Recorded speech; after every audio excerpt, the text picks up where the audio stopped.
ኢትዮጵያ በኦሎምፒክ መድረክ በርካታ ሜዳሊያዎችን ከሰበሰበችባቸውና ስኬታማ ከሆነችባቸው የአትሌቲክስ የረጅም ርቀት የሩጫ ውድድሮች መካከል ይጠቀሳል። የ5000 ሜትር ከሜልቦርን በሚነሳው የኢትዮጵያ የኦሎምፒክ ተሳትፎ ከምሩጽ ይፍጠር የሞስኮ የወርቅ ሜዳሊያ እስከ ሚሊዮን ወልዴ፣ ከቀነኒሳ በቀለ የቤጂንግ ስኬት እስከ ሀጎስ ገብረ ሕይወት የሪዮ ነሐስ፣ እንዲሁም በሴቶች ከሲድኒው የጌጤ ዋሚ ነሐስ ሜዳሊያ በመሰረት ደፋርና ጥሩነሽ ዲባባ የወርቅ ሜዳሊያ ከፍ ብሎ እስከ የቶኪዮ የጉዳፍ ጸጋይ የነሐስ ውጤት ተጉዟል። በአጠቃላይ በሁለቱም ጾታ በርቀቱ 16 ሜዳሊያዎችን በመሰብሰብ ከዓለም ኢትዮጵያን ከፊት አስቀምጠዋል።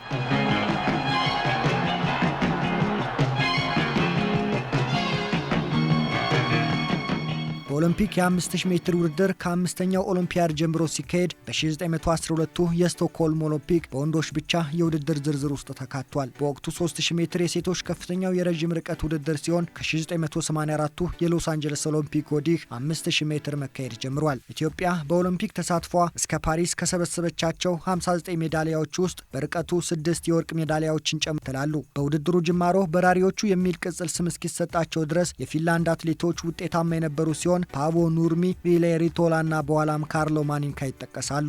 የኢትዮጵያ የርቀቱ ስኬት የ1980ው የሞስኮ ኦሎምፒክ የሻምበል ምሩጽ ይፍጠር አስደናቂ ውጤት ፈርቀዳጅ ሲሆን ኢትዮጵያውያኑ ካልተገኙበት የሎስ አንጀለስና ሴኡል ዝግጅት ማግስት በባርሴሎና ፊት አቫይሳ በነሐስ ሜዳሊያ ተመልሷል። በርቀቱ ከውጤት አልባው አትላንታ መልስ ሚሊዮን ወልዴ በሲድኒ የአልጄሪያና ሞሮኮ አትሌቶችን አስከትሎ በመግባት ከ20 ዓመት በኋላ የወርቅ ሜዳሊያውን አሳክቷል። በአቴንስ የመጀመሪያ የኦሎምፒክ ተሳትፎ ቀነኒሳ በቀለ በሂሻም ኤል ጉሩጂ ተቀድሞ ለሀገሩና ለራሱ የመጀመሪያውን የብር ሜዳሊያ ሲያጠልቅ ከ4 ዓመት በኋላ በቤጂንግ ቁጭቱን ያስታገሰበትን የወርቅ ሜዳሊያ ስኬት እውን አድርጓል። ከዚህ ድል በኋላ በለንደን፣ ሪዮና ቶኪዮ ወርቅ ወደ ኢትዮጵያ ባመጣም ደጀን ገብረ መስቀል በለንደን ብር፣ እንዲሁም ሀጎስ ገብረ ሕይወት ኢትዮጵያ በሴቶች 5000 ሜትር አትላንታ ላይ በአየለች ወርቁ መሪማ ደንቦባና ሉሲያ ይሳቅ ብትወከልም ሜዳሊያ ዝርዝር ውስጥ መግባት አልቻለችም። ጌጤ ዋሚ በሲድኒ የመጀመሪያውን የነሐስ ሜዳሊያ ስታገኝ በአቴንስ መሰረት ደፋር ኬንያዊዋን ኢዛቤላ ኦቺችና ጥሩነሽ ዲባባን አስከትላ በሴቶች የመጀመሪያ ወርቅ አምጥታለች። በቤጂንግ ጥሩነሽ ዲባባ የኢትዮጵያን የወርቅ ክብር ያስጠበቀችበትን ድል ስታገኝ መሰረት ደፋር የብር ሜዳሊያውን አግኝታለች። ጠንካራ ፉክክር በተደረገበት የለንኪዮ ኢትዮጵያ በአልማዝ አያናና ጉዳፍ ጸጋይ አማካኝነት በተከታታይ የነሐስ ሜዳሊያ አግኝታለች።